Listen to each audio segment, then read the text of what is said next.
नमस्कार, मैं अंजलि मिश्रा। स्वागत है आप सभी का हमारे चैनल में। दिल्ली में जिस तरीके से बीजेपी ने अरविंद केजरीवाल को हटाकर बड़ी जीत दर्ज की, इसका खौफ, यूं कहिए कि इसका डर अब पश्चिम बंगाल भी पहुंच चुका है। लंबे अरसे से अरविंद केजरीवाल जो सत्ता में काबिज थे, एक ही झटके में बीजेपी ने उन्हें सत्ता से बिल्कुल बाहर कर दिया, बेदखल कर दिया और एमसीडी में भी गेम अब बदल कर रख दिया है। तो वहीं अब इसी का डर ममता बनर्जी को भी सताने लगा है। पश्चिम बंगाल में भी अगले साल की शुरुआत में चुनाव होने के आसार है और इसी वजह से ममता बनर्जी दिल्ली का हाल देखकर अब डर गई है।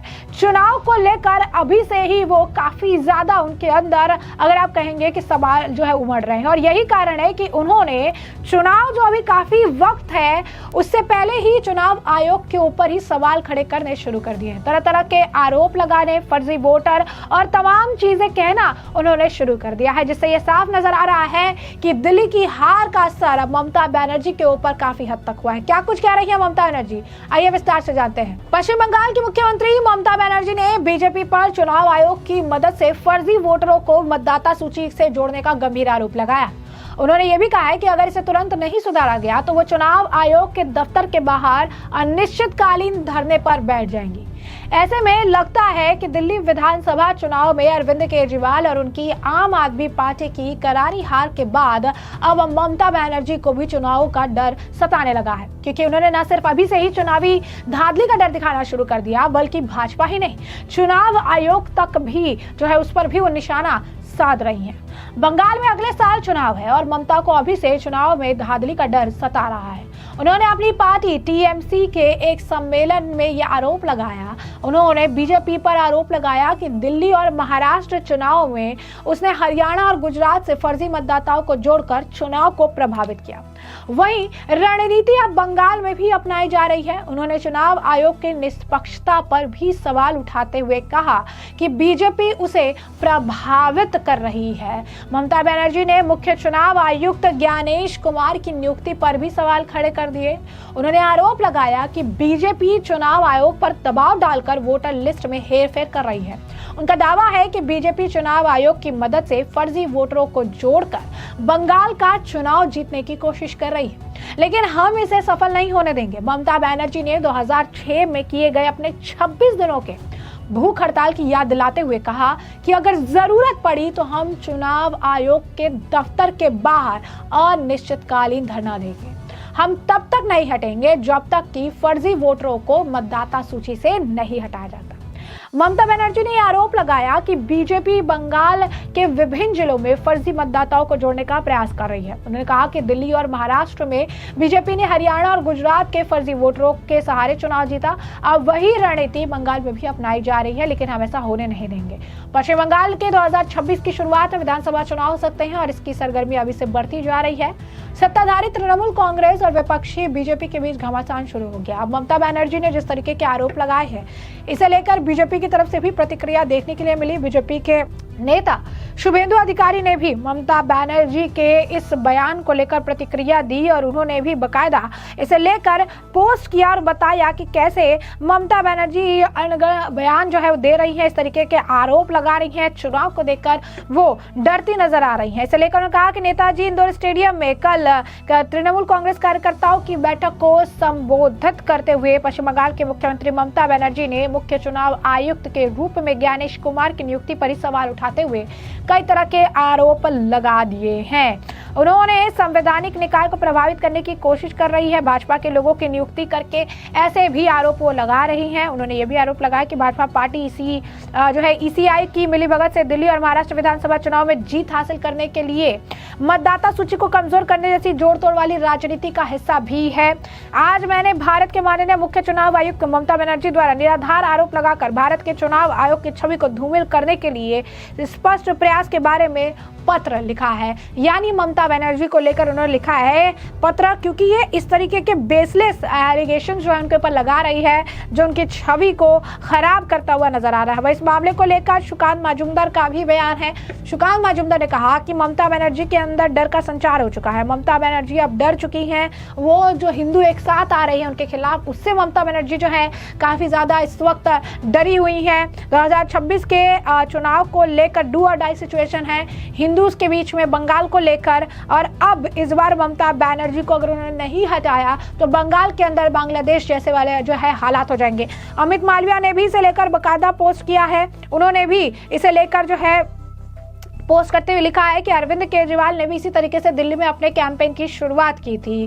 क्वेश्चंस उन्होंने भी इलेक्टोरल रोल पे, इलेक्शन कमीशन पर और सभी तरह के सवाल उठाए थे, लेकिन सबको पता है कि आखिर में अंत में जो है क्या हुआ है।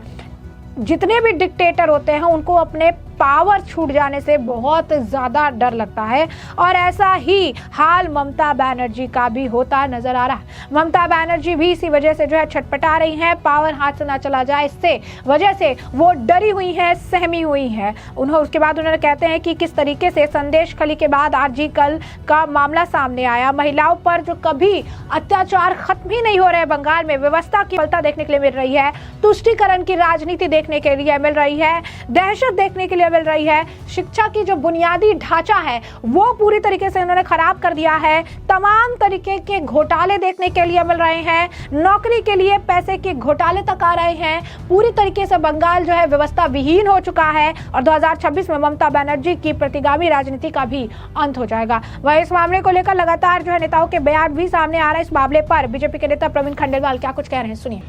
देखिए, ममता बनर्जी जी का यह आरोप पूरी तरीके से राजनीति से प्रेरित है और एकदम निराधार है। चुनाव आयोग एक स्वतंत्र संस्था है, और यदि ममता बनर्जी के पास कोई सबूत है तो वो चुनाव आयोग को दें। आने वाले बंगाल चुनावों में ममता बनर्जी को साफ तौर पर अपनी हार दिखाई दे रही है, इसलिए वो अभी से ये नैरेटिव बना रही है। दूसरी ओर ये भी एक सत्य है कि पश्चिम बंगाल में ममता बनर्जी की तृणमूल कांग्रेस फर्जी वोट डलवाने के लिए और लोकतंत्र का अपमान करने के लिए प्रसिद्ध है। तो इस प्रकार का आरोप ममता जी द्वारा लगाया जाना वो निश्चित रूप से बहुत ही हास्यास्पद है, और कम से कम जिम्मेदार लोग जो किसी सूबे के मुख्यमंत्री हैं उन्हें इस प्रकार का कोई भी बयान देने से पहले 10 बार सोचना चाहिए कि वो क्या बयान दे रहे हैं। निश्चित रूप से चुनाव आयोग सक्षम है, अगर ममता जी के पास कोई सबूत है तो वो बताएं। केवल हवा में आरोप लगाने से बात नहीं बनती।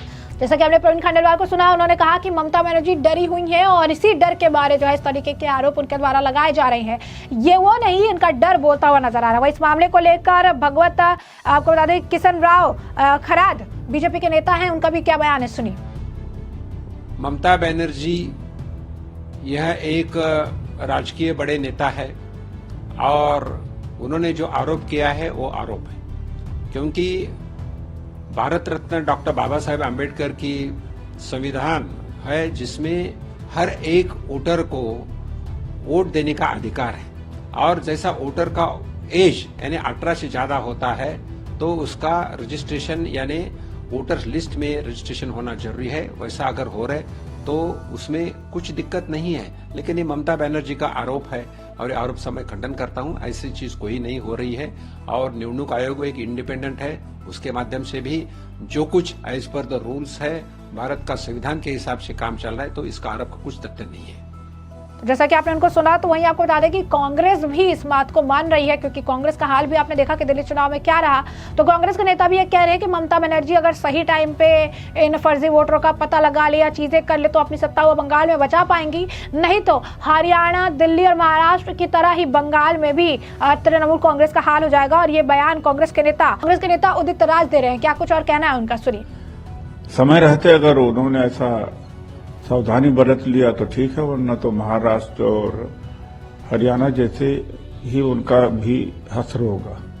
और जिस तरह से महाराष्ट्र के अंदर बेईमानी हुई है, और एक बात कि वोटर जोड़े गए, और राहुल गांधी जी ने सवाल भी किया कि 39 लाख जो वोटर है विधानसभा लोकसभा के, इतने कम अंतराल में कहां से जोड़े गए, उनका विवरण दिया जाए तो इलेक्शन कमीशन ने नहीं दिया। और जब चुनाव संपन्न हो जाता है तो डाटा टैली करते करते नेक्स्ट डे कई परसेंट वोट बढ़ जाता है, पहले कभी नहीं हुआ करता था।